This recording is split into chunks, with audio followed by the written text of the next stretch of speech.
It's 1958. No, it isn't. It's 2019. Well, let's pretend it's 1958. In a time where computers were the size of a friggin' room, a physicist decided that he was going to create a video game as opposed to doing what he was actually paid to do. This is Tennis for Two. It may look like shit, but kids, give it a break. If it wasn't for this, there'd be no Fortnite. 10 years later, a guy named Nolan Bushnell attempted to make some more video games based off this technology, but on a cathode ray tube monitor. It didn't really do well because people didn't know what video games were yet. Then, in the early 70s, a guy named Ralph Baer, with the financial assistance from Magnavox, created the first home video game console, the Magnavox Odyssey. Basically, the Magnavox Odyssey was a board game, but with electrical components in it. It has cartridges, but it's not really the same technology as something like the NES, for example. The Magnavox Odyssey did not have graphics. It instead relied on overlays that would cling to your CRT, and essentially that would give the illusion of graphics. It also came with a bunch of board game accessories because, like I said before, the Magnavox Odyssey was essentially just a board game that connected to your TV. However, it was able to play a tennis game fairly well without any sort of accessories.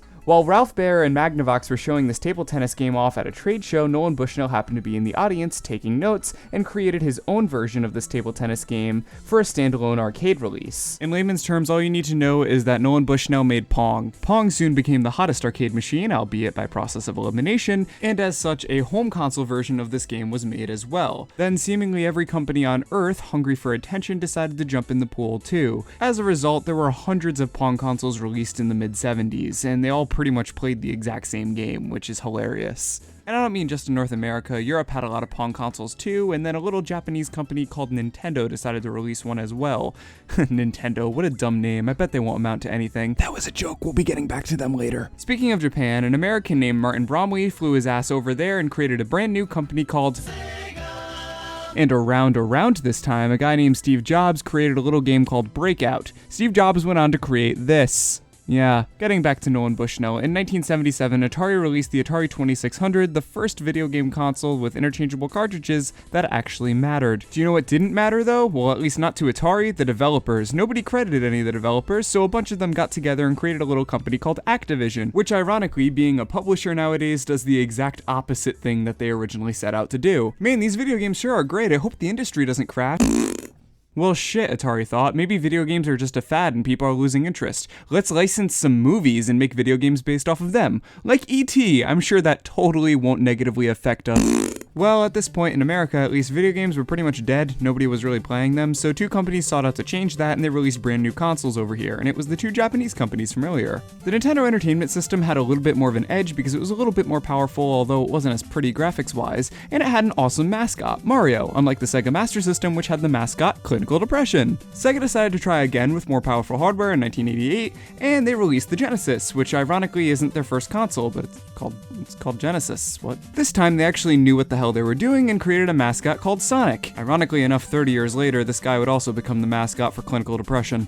The same year Sonic was released, Nintendo released their second home video game console, the Super Nintendo. The Super Nintendo was all around more powerful than the Sega Genesis, with the exception of the processor of the Genesis being a little bit faster. Sega used this to their advantage by advertising blast processing, which essentially meant nothing. It just meant that the clock speed of the processor was a little bit better than the Super Nintendo's. Sega did this as well as release uncensored arcade games on their platform as a way to appeal to an older demographic, which Nintendo hadn't really been doing. Unfortunately for Sega, this put them in some hot water because parents were bashing the more mature games and decided to take it up with Congress. Congress retaliated by basically saying, hey, it's not our fault, let's create a government-mandated rating system, and that's why we have the ESRB. Towards the end of this generation, Sony, a multimedia company known for their Walkmans, also decided to release their own video game console called the PlayStation. Sega, who was fearing the PlayStation would put them out of business, quickly scrapped together a console to release called the Saturn, and unfortunately it didn't really do well and it wasn't that powerful. The Saturn ultimately failed, whereas the PlayStation lived on.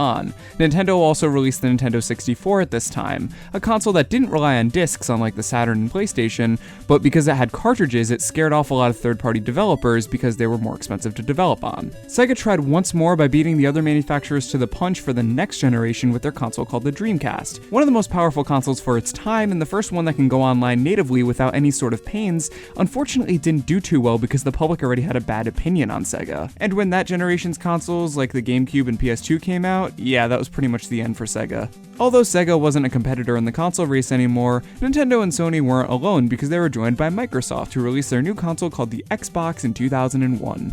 The GameCube, Xbox, and PlayStation all had their own strengths. The GameCube had its exclusives, the PlayStation 2 had the ability to play DVDs, which was huge at the time, and the Xbox was the most powerful. However, like generations prior, everyone was focused on new technology all the time, meaning after this generation came out, Nintendo, Microsoft, and Sony were focusing on their next generation. The first console to be released of the 7th generation of consoles was the Xbox 360, and my god was it terrible.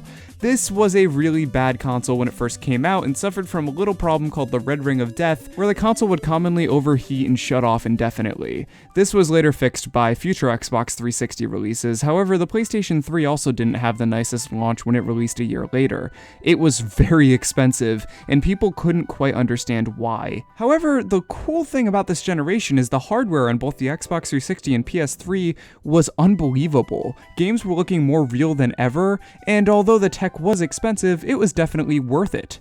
Then there was whatever the hell this was. The Wii was released in 2006 and soon became one of the best-selling consoles ever made because 1, it was cheap, 2, it was family-friendly, and 3, the pack-in game Wii Sports was legendary. It was actually the best-selling video game of all time until this past year where Minecraft took its spot. 6 years later, Nintendo decided that they were done playing around. They wanted to appeal to a little bit more of an older demographic, so they released this abomination. The Wii U was an underpowered, underselling console that did not do well, and it was released in 2012 to the dismay of pretty much everyone on Earth. I love my Wii U, but goddamn, this thing was bad. Sony and Microsoft attempted to rub salt in the wound by releasing their next consoles, the Xbox One and PlayStation 4, a year later. However, it didn't really work because the PS4 at launch was a little too expensive in my opinion, and the Xbox One at launch was wicked expensive and was bundled with the Kinect only, meaning that you had to have the thing constantly listening for you in order to use the console, meaning that it breached all sorts of privacy. The Xbox One also was advertised to not be able to play used games at launch, and it was not backwards compatible at first. Talk about a bad launch, I thought the 360 was bad. The PS4's launch was a little bit more graceful, and as a result it sold a lot more units, although the Xbox One X and Xbox One S, that console's revisions that fixed all the problems the original had, are still pretty neat consoles in their own way. And then in 2017, Nintendo released the Nintendo Switch, and that's pretty much where we're at now. I mean, I know I skipped the entire handheld history of video games, but I only had so much time to do this in. Okay, fine, I have 30 seconds left, so I guess I'll go over that too. In the early 80s, Nintendo released Game & Watch, little LCD games. In 89, they released the Game Boy, which was the first one that had interchangeable cartridges. And Sega clapped back with the Game Gear, which didn't really do well. Atari clapped back with the Lynx, which once again didn't really do well. Nintendo released the Game Boy Pocket, then Game Boy Color in the late 90s. These competed with the Game.com from Tiger and the Neo Geo Pocket Color. Then in the early 2000s, Nintendo released the Game Boy Advance, and then the DS, which was the successor, competition to the PSP, which had the PSP Vita as its successor. Nintendo had the DSi, the DSi XL, and finally 3DS. Boom. That's pretty much it. K, thanks, bye.